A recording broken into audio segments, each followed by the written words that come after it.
या मालिकेच्या आजच्या भागात आपण पाहणार आहोत पारूने राजाची आणि सेविकेची गोष्ट सांगितल्यानंतर आदित्य तिला विचारतो की त्या सेविकेने कधीही राजाला सांगितलं नाही का की तिचं त्याच्यावर प्रेम आहे म्हणून. आणि त्यावर पारू म्हणते की आदित्य सर, हे सांगायची काय गरज आहे, शेवटी ते प्रेम आहे ना, ते व्यक्त न करता सुद्धा कळायला हवं. मात्र आदित्य म्हणत असतो की असं कसं पारू, प्रेम हे व्यक्त करायलाच हवं. आणि त्यावर पारू म्हणते पण आदित्य सर, जर तिने ते प्रेम व्यक्त केलं असतं तर मग पुढे काय घडलं असतं. तर आदित्य म्हणत असतो की जर त्या राजाला सुद्धा तिच्याविषयी काही वाटत असलं, त्याचंही तिच्यावर प्रेम असलं, तर त्याने सुद्धा मग तिला तसं सांगायला हवं होतं. आणि ते ऐकून पारू म्हणते की हे कसं शक्य आहे, कारण तो राजा आहे, जग काय म्हणेल. आणि त्यावर आदित्य हसून म्हणतो की पारू, जगाचं काय करायचं आहे. मला तर असं वाटतं की जर त्या राजाचं सुद्धा सेविकेवर प्रेम असेल ना, तर त्याने सगळ्या जगासमोर तिला ॲक्सेप्ट करायला हवं, तिच्याशी लग्न करायला हवं.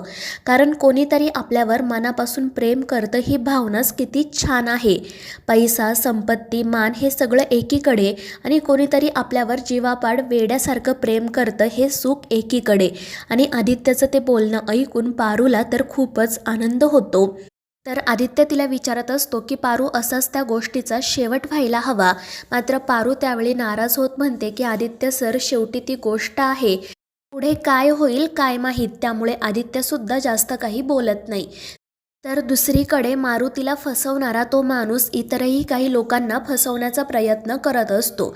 तो त्यांच्यासमोर प्रवचन देत बसलेला असतो आणि त्यांना हातचलाखीने वेगवेगळी जादू करून दाखवत असतो. तितक्यात मारुती त्या ठिकाणी येतो आणि मारुतीला बघून तो तर खूपच खुश होतो, कारण त्याला असं वाटत असतं की मारुती आता अजून पैसे घेऊन आला असेल.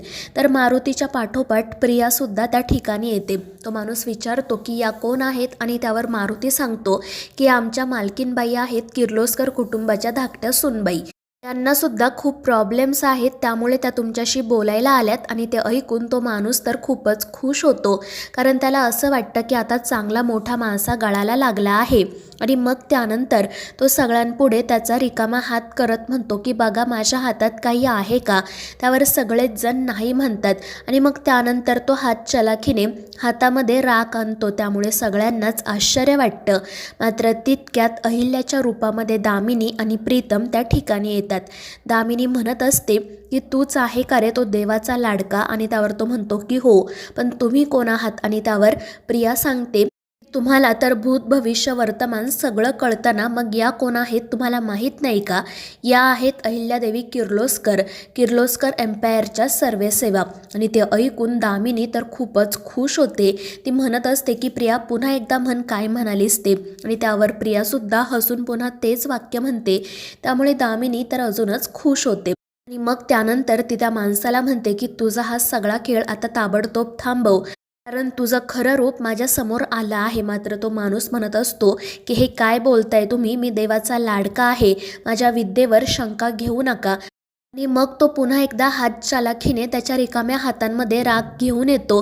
तर दामिनी हसतच म्हणत असते की एवढंच ना, हे तर मी सुद्धा करू शकते. आणि मग ती सुद्धा त्याच्यासारखीच हात चालाखी करत हातामध्ये राग घेऊन येते.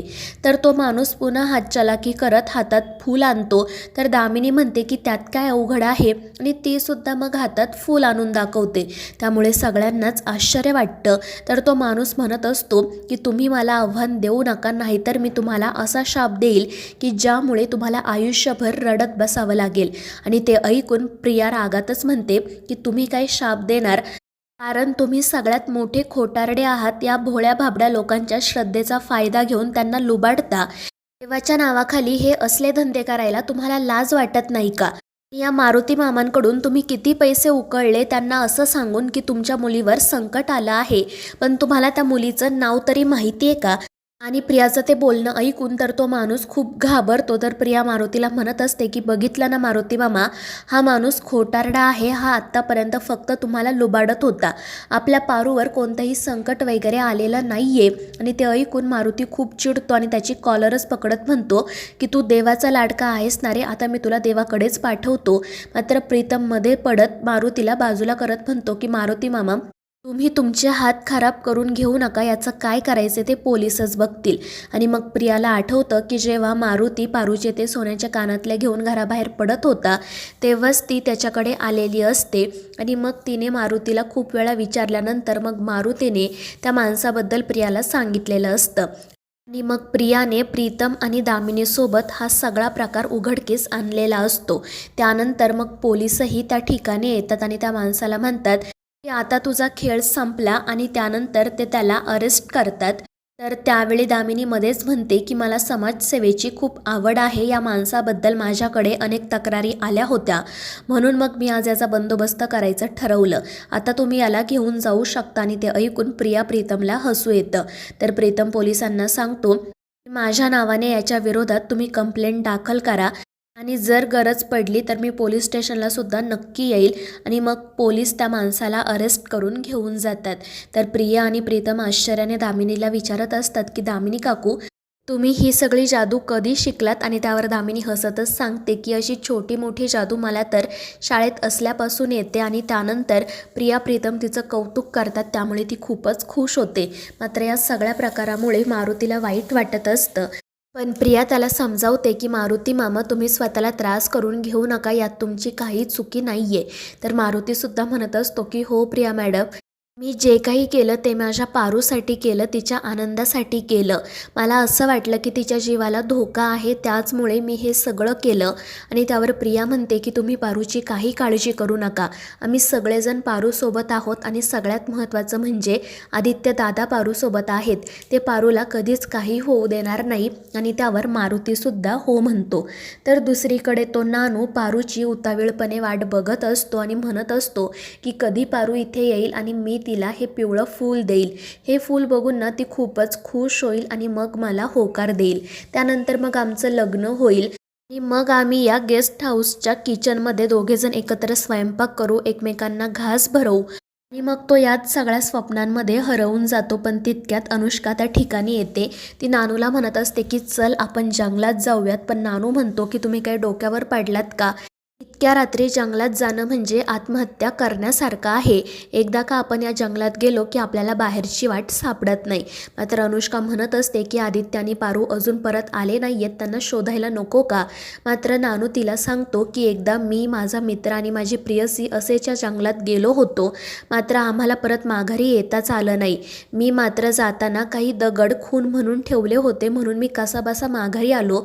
पण त्या दोघांना काही माझ्यासोबत येता आलं नाही. आणि जेव्हा ते दुसऱ्या दिवशी बाहेर आले त्याच्यानंतर तर त्यांनी लग्नच केलं आणि माझाच आशीर्वाद घ्यायला आले. आणि ते ऐकून अनुष्काला तर खूप हसू येतं. तर नानू तिला म्हणत असतो की मॅडम तुम्ही हसू नका, उद्या असं नको व्हायला की आदित्य सर आणि ती पारू जेव्हा या जंगलातून बाहेर येतील तेव्हा ते सुद्धा लग्न करतील. आणि ते ऐकून अनुष्का त्याच्यावर खूप चिडत्याने म्हणते की असं काही होणार नाही आहे. आणि मग ती ठरवते की उद्या सकाळी जंगलात जायचं आणि त्या दोघांचा शोध घ्यायचा. तर दुसरीकडे पारू आदित्यला आणि तिला झोपण्यासाठी गादी तयार करत असते आणि त्याच वेळी काही काटक्या तिच्या केसांमध्ये अडकतात. तर आदित्य स्वतःच्या हातांनी त्या बाजूला करतो, तर पारू एकटक त्याच्याकडेच बघत राहते. त्यानंतर ती आदित्यला झोपायला सांगते, पण तो म्हणत असतो की मी माझ्या मालकीनबाईंचं रक्षण करणार आहे. पण पारू त्याला सांगते की आदित्य सर प्लीज आता हा खेळ थांबवा. तर आदित्य विचारतो का मी काही चांगला सेवक नाहीये का? तर पारू म्हणते की नाही नाही आदित्य सर, तुम्ही तर एक चांगला मुलगा, चांगला भाऊ, चांगला मित्र आणि चांगले बिझनेसमॅन आहात. आणि ते ऐकून आदित्य खूपच खुश होतो. आणि मग पारू हळूच म्हणते की एक चांगला नवरासुद्धा आहात. आणि ते नेमकं आदित्यला ऐकू जातं. पारूला विचारू लागतो की नक्की काय बोललीस तू? मात्र पारू त्याला काही सांगत नाही. आणि त्या दोघांचं हे बोलणं सुरू असताना अचानक पारूच्या समोरून एक साप जातो, त्यामुळे ती मोठ्याने ओरडते आणि आदित्यला मिठी मारते. तर मित्रांनो, या मालिकेच्या पुढील भागांमध्ये आपण पाहणार आहोत ज्या ठिकाणी आदित्य पारूने शेकोटी केलेली असते त्याच ठिकाणी ते दोघेजण झोपतात. आणि मग सकाळ झाल्यावर ते तेथून पुढे जाण्यासाठी निघतात. मात्र त्यानंतर अनुष्का त्या ठिकाणी येते आणि ती अहिल्याला कॉल करून सांगते की इथे तर एके ठिकाणी पालापाचोळ्याची एक गादीसुद्धा तयार केली आहे. आदित्य आणि पारूमध्ये नक्की काय घडलं आहे ना, काहीच कळत नाही आहे. आणि ते ऐकून अहिल्या खूप चिडते. त्यानंतर पारू आणि आदित्य त्या जंगलामध्ये एका माणसाला भेटतात आणि त्याला मदत करण्याची विनंती करतात. तर तो माणूस त्यांना म्हणतो की मी तुम्हाला इथून बाहेर पडायला मदत करेल, पण त्याआधी तुम्हाला माझी एक मदत करावी लागेल. तर मित्रांनो, या मालिकेच्या पुढील भागांच्या अपडेटसाठी आपल्या चॅनेलला सबस्क्राईब करा.